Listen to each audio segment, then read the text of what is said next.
Hello dear chess friends, I'm International Master Andrei Ostrovsky and you're welcome to the series of lessons dedicated to king and pawn endgames. In this lesson we will discuss the pawn weaknesses. So every pawn in opponent's camp that can't be protected by another pawn could be considered a pawn weakness. So from this point of view, all black's pawns are weaknesses. So why pawn weaknesses are so important? Because, well, understanding opponent's weaknesses can give you the understanding of targets, right? So all weaknesses are your targets. So you can easily attack those pawns with your king and win them. But in this position, it is not that easy actually to arrange the attack on opponent's pawns because we can see that black actually controls the squares that can be used for this attack. For example, e4 square, e3 square are controlled by black's pawns, so the king can't occupy them. For example, if we imagine the maneuver of the king through e2 square then towards opponent's pawns this way, right? This c5 square will be very good to attack opponent's pawns, but this maneuver takes a long time and it also makes white's pawns vulnerable. So we should never forget about our pawns as well. So in this position, white's pawns are also weakened, and if king goes away, if it goes far from own pawns, then black starts the counterattack. So this king is very close to white's pawns, so black will have the direct access to these pawns this way or another in case white's king goes far away from the king's side, so it can't be good for white. It's very easy to understand that black's king will be simply faster than white's one in the attack. So what to do here? If king goes to g4, let's say, trying to achieve something, then after f5 check, let's say king to h4 and king to h6, black manages to create a sort of stronghold, so it's not possible to make a progress on the king side, and we already understood that the maneuver to the queen side takes too many moves and makes the king very, very far from the king side, which leaves white's pawns not protected, so black's king achieves also great objects of attack. And here, for example, after some maneuvering, we can see that white achieves nothing because after king h5 there is also the threat of king h4. It is already very, very annoying, which means that king can't go away from the king side. So if king goes back to g3, then okay, black also goes back, so we can see white achieved nothing. So what to do here in the initial position? So understanding opponent's weaknesses and understanding the ways of attacking them gives you a great understanding of what to do. So actually you need the access to opponent's pawns. If you play straightforwardly here, I mean king to g4, then after f5, your problem is that your own pawn f4 simply leaves you without chances to get to opponent's pawns. So after this sort of thinking, the idea of the correct f5 move comes to your mind. So now this move no longer looks like a stupid idea just to give up a pawn, because we can see that white manages to fight for the very needed space here. So f5 sacrificing the pawn, and after king takes on f5, we can see that f4 is no longer engaged. So this square might be used by white's king this way. So king sooner or later will get to f4, from where the king will achieve a access to e5 square to f5 square with further attack against opponent's f7 pawn. And well, gradually the king will get the access to d5 and d4. So black's main problem here is that black can't prevent actually this maneuver because white has an outside passed pawn, so very important pattern to memorize. In this case, white simply uses this outside passed pawn to deflect the attention of opponent's king. To fight this pawn has to occupy a very ugly position far from the center of the board on the h file in this particular case, which makes white's king simply free to maneuver and to attack the rest of the pawns. So let's see how it works. After king f5, white plays h4, just starting pushing this pawn towards the promotion square. So Here, if let's say king goes to e5, so let's say king stays in the center, white simply helps the own pawn with the king, making the king a bit better here. So let's say if black waits this way, just plays f6, then after h5, king e6, king f4.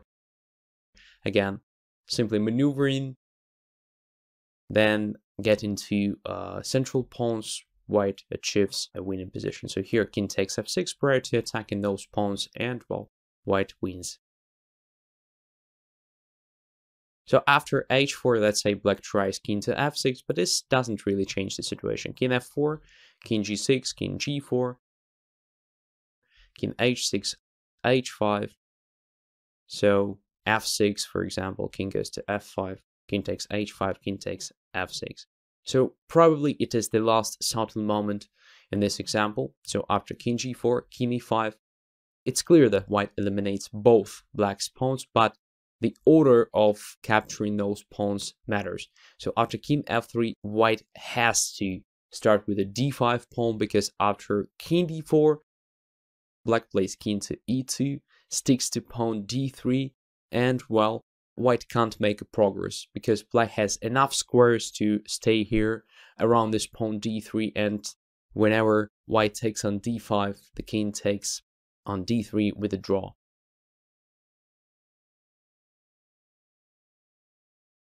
So king d5 should be played, and after king e3, king goes to c4 with a zugzwang. So now if the king goes away, king takes on d4 and wins. So understanding opponent's weaknesses gives you a great direction of thinking and playing, so actually helps you to create a correct plan, because opponent's weaknesses are your targets. Let's have a look on the other example.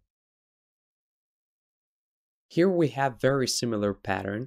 So white has an outside pass pawn, and black's weaknesses are f7, d6, and a5 pawns, so they can't be protected by other pawns. And again, white has no direct access to opponent's weaknesses at the moment, and looks like white has nothing better than getting to those pawns with the help of very long maneuver of the king, like king f5, e4, d3, c4, then probably b5.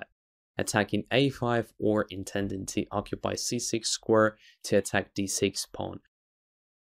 So if compared to the previous example, here this f6 pawn, which actually doesn't help white in this plan and only interferes with this plan, can't be sacrificed, right? Because it is simply blockaded by pawn f7, so white can't push this f6 pawn.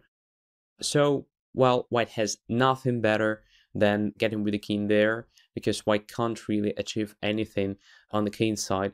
So it's not possible to force the king g8 from this area of the board. So it's not possible to force this king away from the corner and squares near that corner. So this king simply goes h8, g8, h7 if possible and stays there. So it's not possible to achieve anything there. So king f5 should be played here just to try the maneuver. And the problem of this maneuver is the same like in the previous example. So king goes away from own pawns. King goes to h7, but still it should be considered because it's actually the only way for white to try to win this position. King goes to e4, king goes to g6, king goes to d3. And now for black, of course, it is important to take on f6. Because if king just waits a bit, let's have a look on this move, a strange one, but this shows that black should hurry up. King goes to c4, king takes on f6, so actually black did what? He lost the tempo, right? So king goes to b5 now. So let's say king goes to f5, then king takes a5, king goes g4, king takes b4, f5, a4, f4, a5, f3, a6, f2, a7, f1, a8 queen. Well, in this particular case, both sides promoted simultaneously, but white has so many extra pawns, right? So this position is easily winning. Let's have a look at the other example. Let's take into g6 instead, just without losing the time on king moves and trying to promote the pawn as quick as possible. So in this case, after king a5, f5, king b4, f4, king goes to c3, and it appears that the king is here to stop the pawn. After king h5, king d3, king h4, king e2, the king simply blockades the pawn, and white promotes easily. So white plays a4 next move and wins. If black tries to improve the line and after king b4 plays king to h5 just to help with the king, then white plays a4 immediately, because of course now the maneuver with the king makes no sense. Black is here to help and to ensure the promotion of the f5 pawn. So here the strategy to be faster, or to try to be faster, works perfectly. f4, a5, f3, a6, f2, a7, f1, a8. Well, okay, actually both sides promoted simultaneously, so white didn't really win the promotion race, but white has a lot of extra pawns, so this position should be easily winning. After king b5, let's say king gradually gets to d6 pawn, or queen gets to d6 pawn, white also can promote b pawn, so this position should be technically winning. So black can't really wait after this king d3 move, so black has to take on f6. And now it's true, so black is okay, black is fast enough if white goes for this promotion race scenario. Let's say king c4, king goes to g6, king b5, f5, king takes a5, f4, king b4, and f3, and black is much faster. So black promotes the pawn, white can't really help with the king, and so on. So black has a winning position here. Does it mean that the whole plan was just wrong and black winning the pawn f6 manages to win the game? Well, not really, because actually there is also another weakened pawn that white can play against, and now we can see that after f6 pawn went away, we actually can try to attack f7, and king comes back to e4. So now we have exactly the same pattern like in the previous example after sacrificing the f pawn, but here we actually forced our opponent simply to take this pawn to eliminate it. And this gives white enough space to get to f7 pawn. So again, opponent's king is forced to fight this outside passed pawn, which is very ugly, and white benefits from it. So as you can see, understanding all the weaknesses and all pawn weaknesses in particular in opponent's camp helps you to be flexible. So king e4 is the move that is very hard to make from a psychological point of view, because you did the maneuver of the king with a different plan, with a different idea behind, just to get to b5, and going back to e4 looks stupid at first glance, but it works perfectly here because it is the only winning move.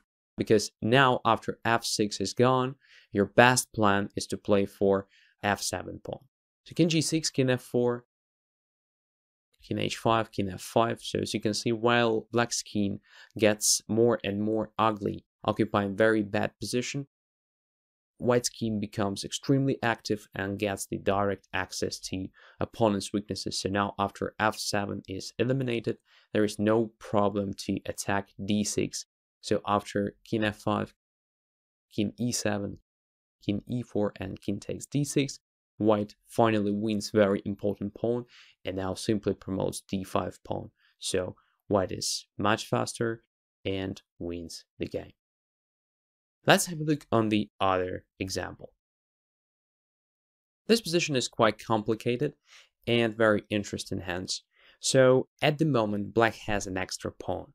So at first glance, it looks like white has to play for a draw, but in fact, white's position is better.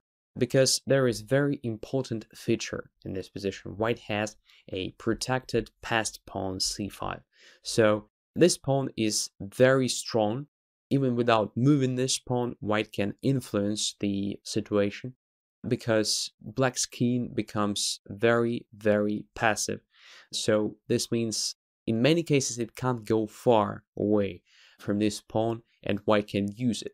White's king, as you can see, is not limited this way, so no constraints, and while white can be very, very active here. As for weaknesses in this position, we can see that potentially black's pawns on the king side might become weaknesses because they lack the defense of the king. So one of the pawns will be definitely a weakness according to the definition we gave in the very first example. So white starts with a very natural king d4 move, trying to get to the center. f4, king goes to e5, and now white's plan is very simple. So white wants to play king to f5 and then just to grab the pawn g5. So g pawn can't really move because f4 will be then captured. So white wants actually to eliminate all black's pawns on the king side, after which, of course, white's position will be easily winning. So black has to do something, and black starts with the a5 move, trying to exchange pawns and trying to change the situation on the queen side as well. Of course, white can't take on a5, in which case white loses the main power of his position, so a3 is forced here. Of course, a takes b4 could be a good idea in general for this type of position, but in this particular case it doesn't work because after that black is already in Zugzwang, so black can't make a good move here. If g pawn moves, then white takes f4 pawn. If d pawn moves, white eliminates this pawn. If king moves, white also eliminates d5, so it is a Zugzwang, and white wins the material. So a4 is forced here. White plays king to f5, and the only chance for black is to try to activate the king here. So d4, forcing the king to get to e4, otherwise this pawn promotes. d3 now, king takes d3, and king goes to d5. So we can see that black managed to improve the position of the king a bit, but still it is very hard to improve it even more, because actually this king has to protect c6 square, so just to prevent white's c5 pawn promotion. That's the point here. But at the moment it is not that clear how to get the opponent's vulnerable pawns. So in this position we can see that black simply has no weaknesses, right? Because g5 pawn, well, it is not fixed, it is not blockaded, and it can move actually. So after king e2, let's say g4 is very good, and white can't make a progress. Let's say king d3, king e5, and if white sacrifices the own pawn to get to opponent's pawns, then black is just fast enough in a promotion race.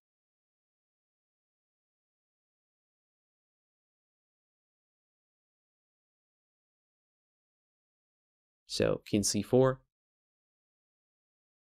king b3, takes,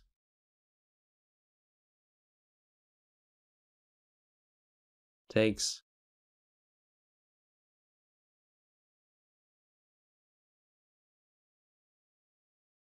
and we can see that both sides promote simultaneously.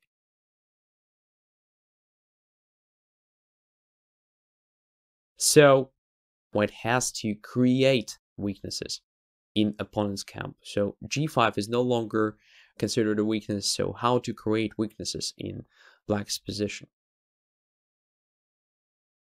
g3, very good move that undermines black's pair of pawns and makes both quite vulnerable, or at least one of them, which is enough, of course.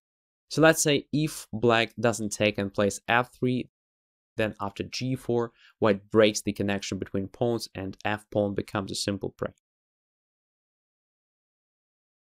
If king goes to e5, then after g takes f4, g takes f4, the king simply maneuvers towards this f pawn, and after sacrificing the own pawn this way, white easily wins. So it is a famous pattern. So here white's king is simply much better than black's one, and it's not a big problem just gradually to get to c5 square, after which, again, after some maneuvering, b5 becomes a simple prey, and if b5 drops, then a4 is also eliminated and white easily wins. So f takes g3 is the only move here. And now we can see that both pawns are vulnerable, so they are isolated, they can't protect each other, so the king is easily maneuvered to get closer to them, and white wins. So king e2, king e5, king goes to f3, because if g4 controlling this f3 square, then king f1, so king goes around anyway and wins both pawns. So king goes to e5, king f3, king e6, king g3,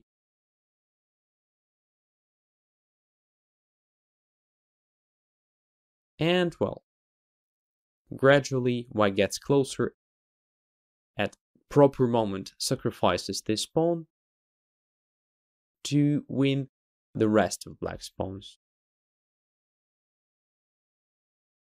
So again, we have this pattern. And after some maneuvering, white simply gets to b5 pawn and to a4 pawn at the same time.